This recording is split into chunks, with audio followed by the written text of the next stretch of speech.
Cap sur Agadir où l'été s'étire dans une ambiance estivale interminable. Si les amateurs de plage sont servis, les amoureux des voiliers ont trouvé leur bonheur. Ils étaient une dizaine de bateaux à voile à amarrer le long de la corniche après une course en partie dans le brouillard. Arrêt sur image signé Abdelghani Tahraoui, Mohamed Jabri, le récit est de Maria Aoued. Ils étaient des dizaines de voiliers et autres catamarans à larguer les amarres lors de la 9e édition de la course des grands voiliers. Un défi de taille consistant à relier l'île de Lanzarote jusqu'au port d'Agadir. À leur bord, un équipage expérimenté capable de relever des défis techniques dans des conditions météorologiques parfois très difficiles.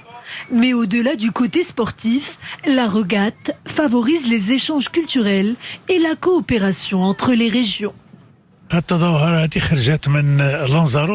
Les équipages ont quitté l'île de Lanzarote pour un long périple jusqu'aux côtes d'Agadir.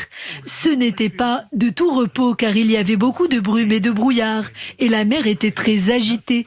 Mais aussi étonnant soit-il, les concurrents sont tous arrivés avant l'heure prévue. Il leur aura fallu 36 heures tout juste pour parvenir à bout des éléments. Vent, houle et brouillard.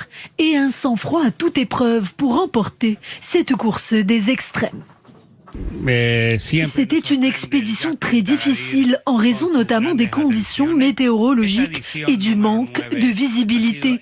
La navigation était si difficile que j'étais persuadée que nous n'allions jamais finir le trajet. C'était un événement très exigeant. Il fallait avoir le cœur bien accroché pour surmonter les nombreux obstacles que nous avons rencontrés. Il était une fois la régate Arrecife-Agadir, un événement nautique international qui met à l'honneur les meilleurs navigateurs au monde. Une plongée au cœur d'une véritable aventure transatlantique, comme un lieu de rendez-vous secret sous le vent effleurant l'écume.